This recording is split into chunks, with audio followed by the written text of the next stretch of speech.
विजय तिलक।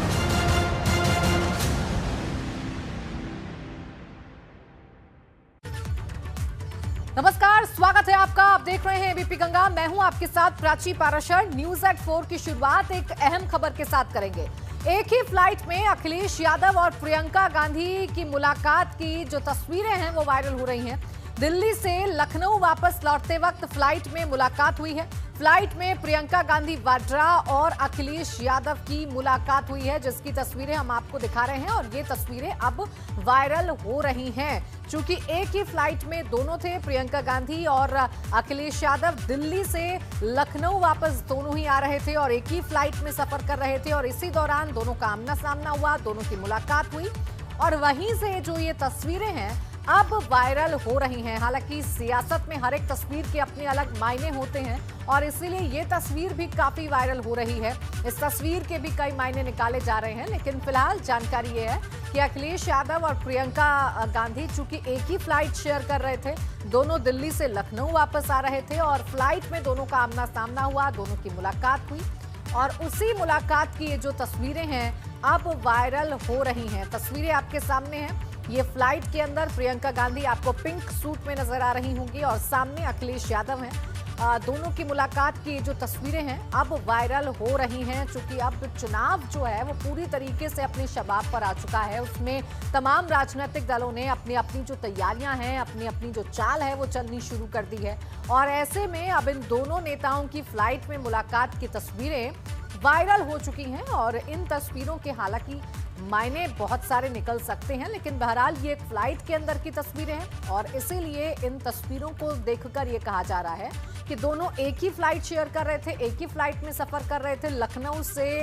लखनऊ उनको वापस आना था दिल्ली से और उन दोनों की मुलाकात हुई, आमना सामना हुआ और वो तस्वीरें जो हैं वो अब वायरल हो रही हैं। और देखिए, बड़ी खबर उस वक्त आपको बता रहे हैं, लखीमपुर कांड से जुड़ी हुई एसआईटी को फिर से आरोपियों की रिमांड मिलेगी। सीजेएम कोर्ट ने आरोपियों को की 2 दिन की रिमांड एसआईटी को सौंप दी है।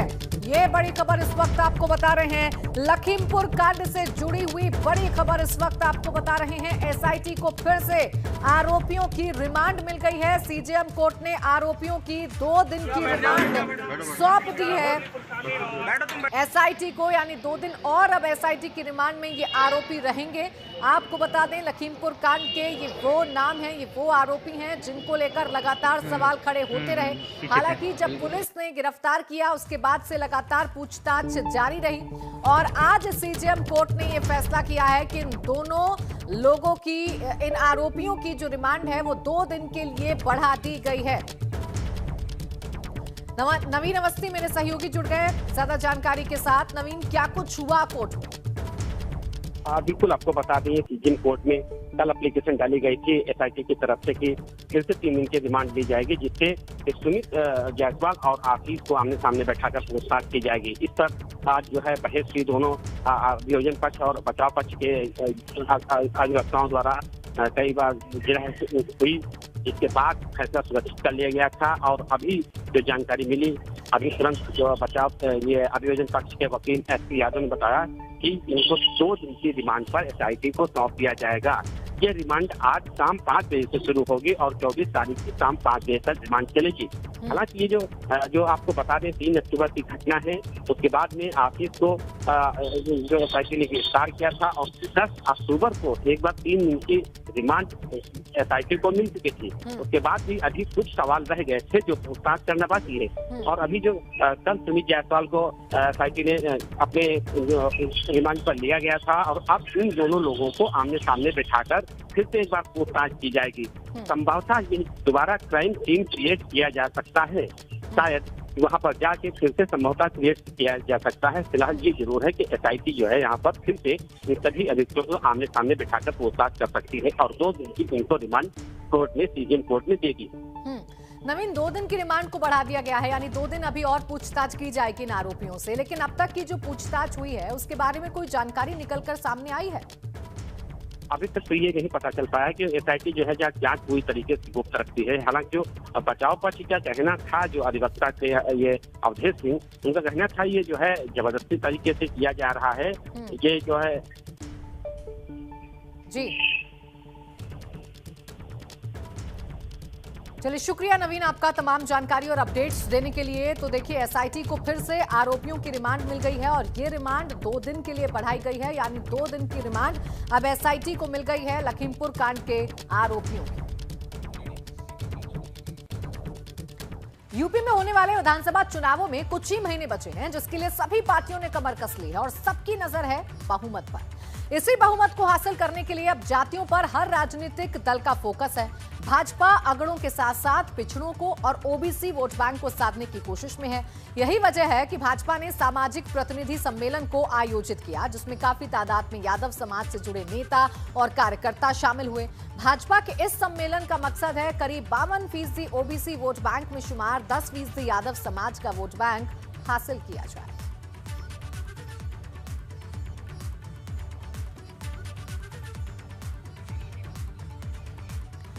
तो देखिए, अब हर एक वर्ग के वोट बैंक को साधने की कोशिश तमाम राजनीतिक दल कर रहे हैं और ओबीसी वर्ग को भी साधने की कोशिश लगातार की जा रही है। और यादव वोट बैंक जो है, इस पर भी नजर बनी हुई है। भारतीय जनता पार्टी की भी नजर बनी हुई है और यादव वोट बैंक को साधने के लिए हर एक संभव प्रयास अब किए जा रहे हैं। हमारे हैं यादव आएगा आपके साथ? हम तो कार्यकर्ताओं के बीच सब रहेगा, सब समाज के सभी। नहीं, माना जाता है वो समाजवादी पार्टी को वोट देता है। समाज बीजेपी के साथ सब है, पूरा समाज है आदरणीय मोदी जी को स्वीकार करता है। 2022 के विधानसभा चुनाव के लिए वैसे तो बीजेपी की नजर ओबीसी की सभी जातियों पर है, लेकिन खासतौर से यादव समाज पर बीजेपी ने फोकस किया है। इसीलिए जो सामाजिक प्रतिनिधि सम्मेलन हो रहा है उसमें यादव समाज का एक सेपरेट आज सम्मेलन हुआ है। पार्टी के जो प्रदेश अध्यक्ष हैं वो शामिल हुए, राज्यसभा के सदस्य शामिल हुए, विधायक शामिल हुए, मंत्री शामिल हुए। 2017 में बीजेपी ने 8 यादव उम्मीदवारों को टिकट दिया था, जिसमें से 7 विधायक बने। राज्यसभा का जब चुनाव आया तो हरनाथ यादव को उम्मीदवार बनाया और वो जीते, राज्यसभा के सदस्य हैं, उनसे बात करेंगे। हरनाथ जी, क्या यादव वोट बैंक पर बीजेपी की नज़र है 2022 के लिए? देखिए, आदरणीय मोदी जी ने एक मंत्र दिया था, सबका साथ, सबका विकास, सबका विश्वास। वो पूरी तरीके से चरितार्थ हुआ है और यादव समाज अब पूरी तरीके से समझ गया है कि समाजवादी पार्टी के साथ रहने में कोई किसी प्रकार का लाभ नहीं है। समाजवादी पार्टी अराजक तत्वों की पार्टी है। समाजवादी पार्टी जो है इस देश को तोड़ना चाहती है। प्रदेश की सामाजिक जो समता, समरसता, ममता का जो भाव है, इसको समाप्त करना चाहती है। और यादव समाज अब पूरी तरीके से भारतीय जनता पार्टी के साथ खड़ा है। और अभी जो पिछले क्या नाम है, ये जिला पंचायत के, ब्लॉक प्रमुख के, प्रधानों के जो चुनाव हुए हैं, इसमें भी भारी संख्या में यादव समाज के लोग जो हैं भारतीय जनता पार्टी से चुन कर के आए। और आज का जिस तरीके से आपने दृश्य देखा, इससे आप स्वयं समझ रहे होंगे कि अब ज़माना बदल रहा है, यादव करवट ले रहा है। और आने वाले 2022 के चुनाव में आदरणीय योगी जी के नेतृत्व में, क्या नाम है, आदरणीय मोदी जी के मार्गदर्शन में उत्तर प्रदेश में भारतीय जनता पार्टी 350 से अधिक सीटें जीत करके। आप कह रहे हैं करवट ले रहा है, ठीक है, लेकिन अखिलेश यादव कह रहे हैं कि 400 सीटें जीतेंगे, तो इसी यादव वोट बैंक के आधार पे तो वो कह रहे होंगे। ऐसा है, अखिलेश यादव के चिंतन पर तो मुझे तरस आता है। और वो उन्होंने 3 सीटें क्यों छोड़ दी? मुझे तो यही आज 403 पूरे ही उनको बोलना चाहिए था। तो राजनीतिक विश्लेषक कहते हैं कि यादव समाजवादी पार्टी का कोर वोट बैंक है, अब उसको बदला जाए क्या? देखिए, एक ज़माना था, अब ज़माना बदल रहा है और अखिलेश यादव की जो चिंतन है उसको लोगों ने समझ लिया है। इस और समाजवादी पार्टी का कोई भविष्य नहीं है उत्तर प्रदेश के अंदर। और अब की बार के जो परिणाम आएंगे, अब ऐसे परिणाम होंगे, लोग चौंक जाएंगे और भारतीय जनता पार्टी 350 से अधिक सीटें जीत करके आएगी। एक बड़ा दावा कर रहे हैं सांसद हरनाथ यादव, वो साफ तौर पर कह रहे हैं कि बीजेपी अब यादव बीजेपी के साथ है और 350 सीटें वो जीतेंगे। अखिलेश यादव 20-25 सीटों पर सिमट जाएंगे। आज जो यादव सम्मेलन हुआ, देखिए, राज्यसभा सदस्य हरनाथ सिंह यादव, अवधपाल सिंह यादव पूर्व कैबिनेट मंत्री, ये शिशुपाल सिंह यादव पूर्व विधायक, शिवनाथ सिंह यादव ये भी विधायक हैं, तमाम सारे एमएलसी रहे हैं। तो ये कहीं ना कहीं एक बड़े लीडर, यादव समाज के बड़े लीडर रहे हैं, चाहे अलग अलग पार्टियों में भले ही रहे हों, पर अब बीजेपी के साथ हैं। और यही भरोसा शायद बीजेपी को है कि अब इस बार जिसको माना जाता है समाजवादी पार्टी का core vote bank, Yadav vote bank, वो बीजेपी का साथ देगा और चुनाव में बीजेपी पिछली बार से भी ज़्यादा सीटें जीतेगी। राज्यसभा सांसद कह रहे हैं कि हम यादव समाज के लिए इस बार ज़्यादा टिकट भी पार्टी से मांगेंगे। कैमरा सुजीत के साथ अनवर शुक्ला, एबीपी गंगा, लखनऊ। उधर लखनऊ के पंचायत भवन में भाजपा की तरफ से सामाजिक प्रतिनिधि सम्मेलन भी हुआ, जिसमें सीएम योगी ने शिरकत की। इस सम्मेलन में सीएम योगी ने जहां अच्छे जनप्रतिनिधियों को लेकर बात की, तो वहीं विपक्ष पर जमकर तीखे हमले बोले।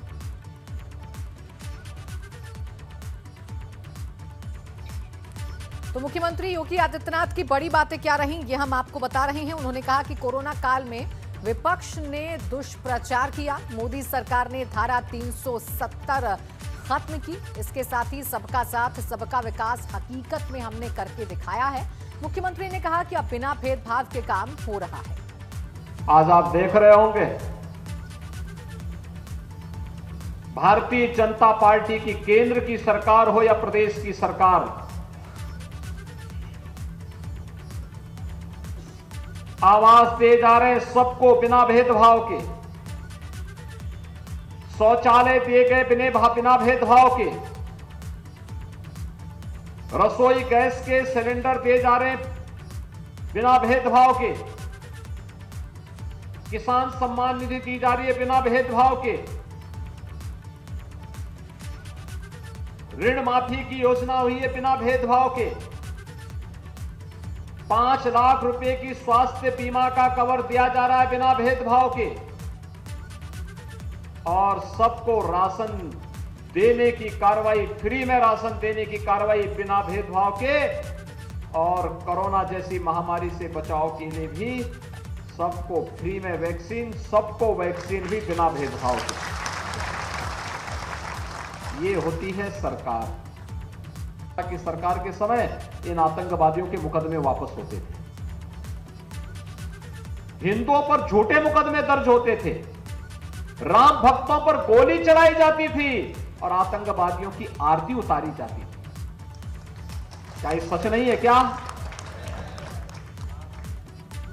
2012 में समाजवादी पार्टी की सरकार आई थी, सबसे पहला दंगा हुआ था कोसी कला में, और सरकार ने सबसे पहला निर्णय क्या लिया था? हमारी सरकार आई, हमने सबसे पहला काम क्या किया? हमने सबसे पहला काम किया किसानों का कर्ज माफी का। और समाजवादी पार्टी ने सबसे पहला काम किया क्या था? राम जन्मभूमि पर आतंकी हमला करने वाले आतंकवादियों को, मुकदमों को समाजवादी पार्टी ने वापस लेने का निर्णय पहले लिया था। पिछड़ा वर्ग सम्मेलन में कैबिनेट मंत्री अनिल राजभर भी पहुंचे। उनका पिछड़े वर्ग को लेकर भाजपा की रणनीति पर क्या कहना है, सुनाते हैं आपको। हमारे साथ में इस समय कैबिनेट मंत्री अनिल राजभर जी मौजूद हैं। सर, लगातार ये सम्मेलन चल रहे हैं, अलग अलग जो वर्ग हैं उनके साथ हम जोड़ रहे हैं। राजभर समाज का भी सम्मेलन होने वाला है। ओम प्रकाश राजभर का भी जिक्र कर लेते हैं। पहले आपकी सरकार में मंत्री भी रहे और अब सपा से जाकर मिल गए हैं। क्या लगता है, लगातार रैली कर रहे हैं, 27 तारीख को एक बड़ा आयोजन कर रहे हैं इसमें अखिलेश यादव। देखिए, ये दोनों लोग मिल के कर रहे हैं और इन सब चीज़ों से बहुत ऊपर राजभर समाज उठ चुका है। राजभर समाज आगे बढ़ना चाहता है, अपना विकास चाहता है और मोदी जी का साथ चाहता है। ये 2019 के चुनाव में प्रमाणित हो चुका है। सर, वो पहले कह रहे थे कि भाजपा के लिए दरवाजे खुले हैं, लेकिन 2 दिन पहले फिर वो कहते हैं कि भाजपा डूबती हुई नैया है। क्या कुछ भाजपा से उन्होंने बात की थी, बात नहीं बनी इसलिए बोल रहे हैं, या कुछ और वजह लगता है? अब तो देखिए, परिणाम आएगा तो सारी बात आप लोगों के सामने आ जाएगी। उनका क्या भरोसा, सुबह कुछ, दोपहर को कुछ, शाम को कुछ, आप फिर दूसरे दिन बयान बदल देना। राजभर कहते हैं कि उनका पूरा मोर्चा सपा के साथ जाएगा। उस मोर्चे का हिस्सा तो ओवैसी भी है, यानी ओवैसी भी उनके हिसाब से फिर सपा में जाएंगे। अच्छा, कौन अब यही बात, तो अभी चुनाव आने दीजिए, सब दूध का दूध पानी का पानी हो जाएगा। आज कभी उनके मोर्चे में कौन, अभी मैं नाम नहीं लेना चाहता हूँ, वो पहले दिन जो मोर्चा बनाकर चले, आज उस मोर्चे के कई साथी उनके साथ हैं। आप इसकी तहकीकात कर लीजिए, समीक्षा कर लीजिए। आपको सारों, ये एक झूठ बोलने वालों की मंडली है जो अपने समाज को बेचना सिर्फ उद्देश्य है इनका, और अपनी राजनीति की रोटी सेकना है। बहुत शुक्रिया बात करने के लिए। तो यहाँ पर हमने सुना अनिल राजभर जी को, जिन्होंने साफ कहा, एक तरफ जहाँ ओम प्रकाश राजभर की बात को लेकर उन्होंने कहा कि उन्हें पूछने वाला कोई नहीं है, वो सिर्फ एक एंटरटेनमेंट के साधन है, तो दूसरी तरफ सपा सरकार पर निशाना साधते हुए उन्होंने कहा कि सपा सरकार में एक जाति वर्ग के लोगों को 67% से ज़्यादा नौकरियों में मौका दिया गया। उनका इशारा कहीं ना कहीं यादव समाज की तरफ था, और आज एक तरफ वो इस तरह की बात कह रहे तो दूसरी तरफ भाजपा की तरफ से यादवों के लिए एक सम्मेलन भी किया जा रहा है। कैमरा सहयोगी प्रमोद के साथ शैलेश अरोरा, एबीपी गंगा, लखनऊ। सामाजिक परिवर्तन यात्रा को लेकर प्रतापगढ़ पहुंचे शिवपाल यादव का मुस्लिम समाज ने स्वागत किया। यहां शिवपाल यादव ने न सिर्फ भाजपा सरकार पर हमला बोला, बल्कि यूपी की योगी सरकार को पूरी तरह से फेल करार दे दिया। पूरे प्रदेश में कानून व्यवस्था ठीक नहीं है, कानून व्यवस्था बिल्कुल खराब हो चुकी है। अधिकारियों पर सरकार का कंट्रोल नहीं है, इसकी वजह से ऐसी घटनाएं हो रही हैं। ऐसी घटनाएं लगातार हो रही, चोरी डकैती और अधिकारी मनमानी कर रहे हैं। उधर वाराणसी में अपना दल की जनाधिकार यात्रा को परमिशन न मिलने पर प्रदर्शन देखने को मिला। यहां अपना दल की नेता पल्लवी पटेल धरने पर बैठ गईं और ट्रैक्टर की जगह पैदल यात्रा कर विरोध दर्ज कराया। ट्रैक्टर यात्रा निकलने वाली है और पल्लवी पटेल जी हमारे साथ मौजूद हैं। पल्लवी जी, ट्रैक्टर यात्रा कहा जा रहा है परमिशन नहीं है, तो कैसे निकलेगी ट्रैक्टर यात्रा? देखिए, ये जो ट्रैक्टर यात्रा की जिसकी बात हो रही है उसका नाम है अधिकार यात्रा। इस देश में हर समाज, हर व्यक्ति के अधिकार सुनिश्चित हैं और ऐसे में मेरी जहां आस्था है बौद्ध स्थली पे, वहां जाकर के मेरे भगवान से मुझे आशीर्वाद लेने का, मुझे पूजा अर्चना करने से ये मेरे अधिकारों का हनन कोई नहीं कर सकता। और मैं वार्निंग देना चाहती हूँ कि अगर मेरे धर्म के साथ खिलवाड़ होगा, मेरी आस्था के साथ खिलवाड़ होगा, तो इस बनारस जनपद में प्रलय आएगा। सवाल यह है कि आज ट्रैक्टर से आप निकलेंगी, नहीं निकलेंगी, क्या करेंगी? देखिए, ये तो मैं अपने इष्ट देव से आशीर्वाद लेने के बाद ही आपको बताने की। एक और सवाल कि क्या आपने इसकी परमिशन मांगी थी, है या नहीं है, आपको क्या? देखिए, हमारा काम होता है अपने हर कार्यक्रम की सुनियोजित तरीके से प्रशासन, डीएम सबको एक सूचना देना, और वो हमारी तरफ से लिखित में हमारे केंद्रीय कार्यालय से जा चुकी है और उसके बाद हर जनपद को भी एसडीएम प्रशासन के ऑफिस में गई है। कितने किलोमीटर की यात्रा होगी और उद्देश्य क्या है इसका? उद्देश्य है सर्व समाज के अधिकारों को सुनिश्चित करना, उनकी आवाज़ को बुलंद करना और बहुजन सुखाय बहुजन हिताय की बात को आगे लाते हुए ऐसा करना कि वो समाज जो इस देश का पिछड़ा है, जो इस देश का दलित है, जो इस देश का कमेरा है, जो इस देश का किसान है, जिसको शूद्र कहा जाता है, उस समाज को निचले पायदान से खड़े बराबरी में खड़ा कर देना। गंगा के खास शो क्या चल रहा है का, ऐसे में गाजियाबाद में क्या चल रहा है ये जानने के लिए एबीपी गंगा संवाददाता शक्ति सिंह पहुंचे मशहूर चाय की दुकान पर, जहां चाय की चुस्की के साथ लोगों की राय शक्ति ने ली। तो आइए देखते हैं गाजियाबाद में क्या चल रहा है।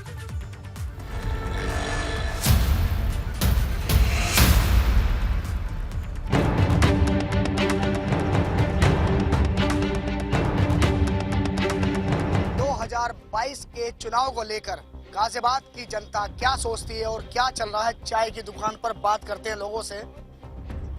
क्या चल रहा है आजकल? सब चुनावी माहौल तो है, अब इसमें देखना ये होगा कि सियासत जीतती है, इंसानियत जीतती है, या बस क्या बताएं, अब जो होगा उस पे फिर अपना। क्या सोचती है गाजियाबाद की जनता, आप क्या सोचते हैं? भाई, जो इस समय शांत प्रिय माहौल जो है वो योगी जी की गवर्नेंस में, उससे हम सेटिस्फाइड हैं। गुंडागर्दी, बदमाशी, इन सब से हमें मुक्ति मिली है और हम यही